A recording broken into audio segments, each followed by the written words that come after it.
Who are you going to call? Hey gang, Jeff Stone here with day 54 of the year 2016 at MagicReview.com. If you can tell me why I chose to start my video the way I started this video before my logo came onto the screen, if you can tell me why I chose that specific opening, then I will give you a free copy of my DVD Gemstones. I'm only giving away one copy, and it'll be the first person to answer that question of why I chose that for this review, for this opening. You can figure that out. Be the first one to post the correct answer in the comments on YouTube.com. Nowhere else. Not on Facebook, not on MagicReview.com, just on YouTube. Post it in the comments, and make sure you liked the video, and then if you can answer that question, why I chose that opening, I'll give you a free copy of Gemstones. That's it. So, and by the way, Gemstones was recently reviewed by Ekaterina. You can see that right here.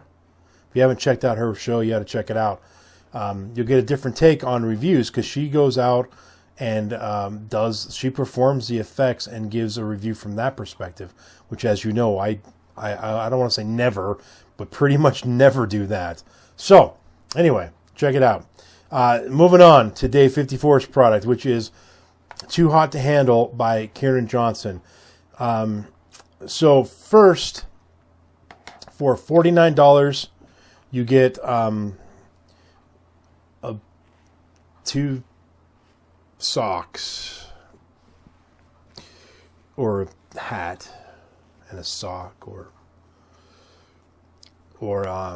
there was an episode of the Flintstones where Wilma was knitting little booties. That was her way of telling Fred she was pregnant.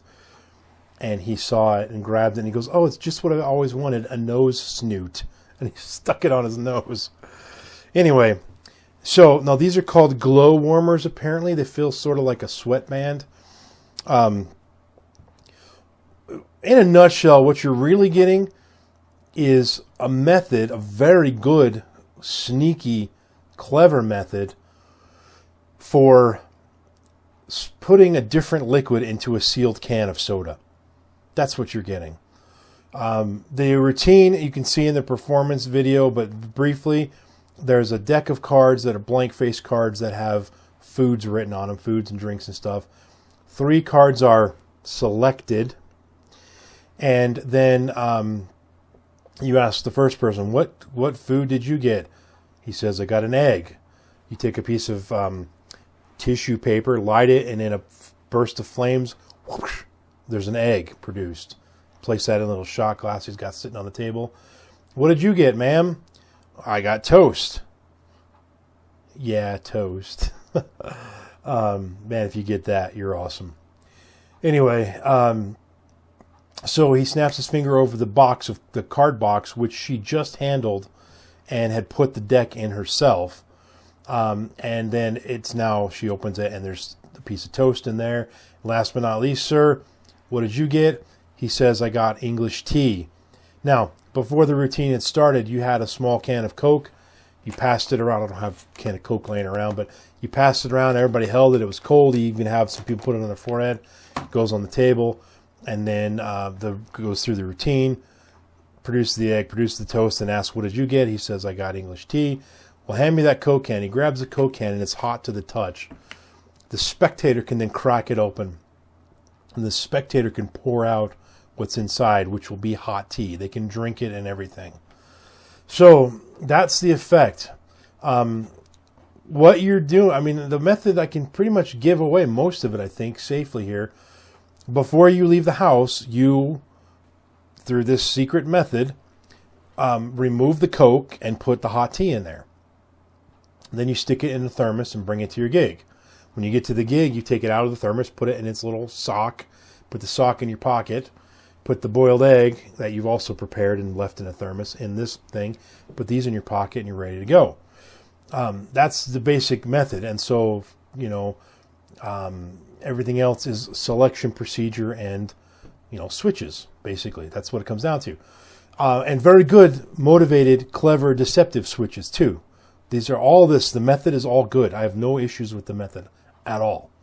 They're all good. And so if you like that routine and you're willing to spend the extra 10 or 15 bucks on buying a thermos, and you also have to buy a water, like a particular type of water bottle, not like this kind, but like the non-disposable kind that's squeezy. You'll need to buy that. And if you don't mind doing that and buying a thermos, and you don't mind the extra, all the prep work before the gig, then you'll be very happy with this. The method is good. It's very, very solid and very doable. And I think most people would agree that kind of an effect could be a reputation maker. He opens with it. I think you could close with it. Okay, so, but it's a good opener too. It's a good way to get things going. And the egg is hot. The toast is not hot, but the egg is hot, and the soda or the tea is hot.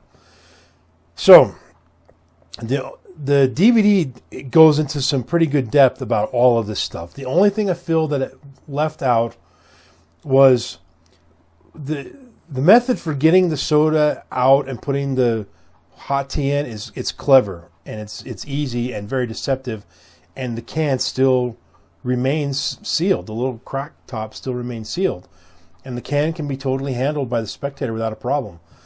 And so the method for doing that, he doesn't actually show you exactly how to get the liquid out, the Coke out of the can, which on some levels it's intuitive if you see how to get the tea into the can, but there's a little more to it than you might think. And so he didn't cover that well enough. They just actually didn't cover it all. They said, do this to the can, and then get the Coke out of the can, and then here's how to put the tea into the can. They didn't actually show you how to get the Coke out. They should have shown that, because there are going to be some little tricky, nuanced things and a few little pointers that I think would have been helpful to understand how to better clean the can out. They didn't cover that, and they should have. That aside, I still think there's enough information there that you can figure it out and you can do it. So that was one problem I had.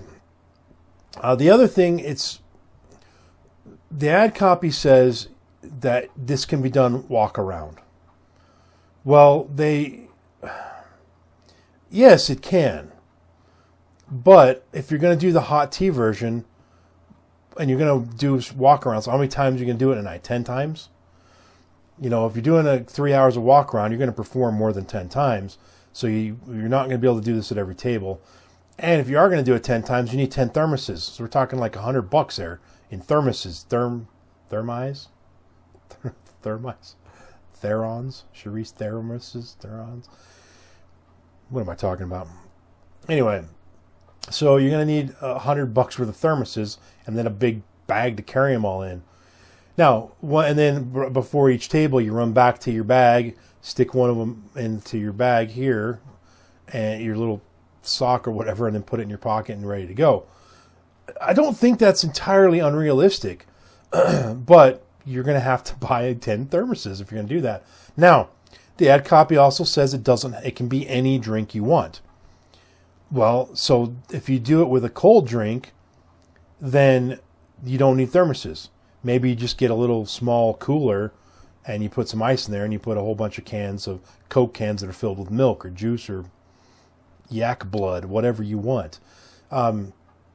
So with that being the case, then it's a little more practical for walk around. You just have a case of it in the back, and whenever you want one, you go grab one. In that case, you probably don't even need the sock. You just stick it in your pocket. So yeah, can it be done walk around? I think that's a fair thing to say. And so I'm okay with that. Now, just to be clear, what they mean by it can be any liquid. It can be. Any liquid can be done, but this isn't like the name a drink effect where, they name Coke and you can pour Coke out of the can, and then they name Sprite and you can pour Sprite out of the can, and then they name milk and you pour milk out of the can. No, it's one can with one liquid in it, and you've decided what that liquid will be before you leave the house. So when you leave the house, you know that can has milk in it, and that can has, whatever, water, and that can has Sprite, and that has root beer, and that has hot tea. You've made that decision before you leave the house. And then once you get into the routine, you've also decided what the end result is going to be through the selection process. You control that. So just making sure that you're clear on that. So if you're gonna do this, you're gonna have to spend $50 just to buy this. Then you're going to have to spend another $10 to $15 to get the thermos. You're also going to need to buy a water bottle. I think I might have mentioned that earlier, like a squeeze type water bottle, the non-disposable kind. You're going to need that. And if you're going to do the full routine that he does, you'll have to buy the eggs and the toast, obviously, and you'll have to buy the sodas. But he also had a little shot glass that he puts the egg in, so you'll need that. So there's a lot of extra things you're going to need. You're going to end up spending a good $70, $80 to get this going, probably. But if you like the effect, the method is legitimate. I mean, all of this is legitimate stuff. On top of all that, you're also getting a method for, and this is what some of you may prefer over this soda trick. A card inside of a sealed, wrapped candy bar. And by this, I mean the spectator is holding on to the candy bar. They can examine it until the cows come home, as they say. They can open the candy bar. They can remove the candy bar from the package. They break open the chocolate bar, and inside of the chocolate bar is a playing card or a dollar bill or whatever you want. That and the method for it, you're going to have to, build a mini science lab in your kitchen. No, actually, it's not. It's very, I won't go with the word practical, but it's very doable. It's a good method, and it works, and it's clever, and you can prepare up, 20 or 30 chocolate bars. And it doesn't work on every single kind of chocolate bar in the world, but there are certain types that are readily available all over the place that it will work with. For example, the jumbo Kit Kat bars, where it's just one big Kit Kat. That's a really good one that works for this. You basically need a chocolate bar that's big enough, thick enough to hold the card or whatever is going to be inside of it. That's really the only requirement. And so that's it. And so he shows you how to do that and all the stuff you need. And other than the cost of the actual candy bars, you really don't need any other expenses. There's one other thing, but they're like $1. It's no big deal. And so they're very clever. And so if you want that effect, then this might be worth it to you, the $50. Either way, this is a solid product. My original written review, I was going to give it 3.5 stars, but the more I'm talking about it, the more I'm realizing, it's at least a 4-star product, maybe even 4.5. It did take a hit because it didn't explain how to completely extract the liquid out of the Coke can to start with. So I did have a little bit of an issue with that. But everything else, the ad copy is true. All those things are true. And if you don't mind the extra work of, preparing up 10, 15 cans or whatever before you go to a gig, especially if you do the cold version where you don't need thermoses, then you can do the strolling. You just have to make a pit stop in the kitchen or the back room between tables that you're going to do it at. But a lot of tricks require that. So anyway, that's it. I'm going with 4.5 stars on this one. 4.5 stars. Stone status, a gem. That's it for this one. It's time now to do my favorite part of the video, which is to get you to like it, subscribe to my channel, please, and share it out to everybody on social media, and listen to the random iTunes song of the moment, which is Hard Times by Charles Dudley. I was about to pause the music, and I almost hit the stop button on my record in an attempt to pause the music. That was weird. That's the second Charles Dudley song that came up this week. I think it was yesterday's video or maybe the one before it where it was another Charles Dudley song. So go back 2 days ago to check that out. The little story about who Charles Dudley is and where I got that. So anyway, that's it for today. Tune in tomorrow, day 55, where we look at Mark Elsden's Last Laugh. That's it, folks. Thanks for watching. Peace out.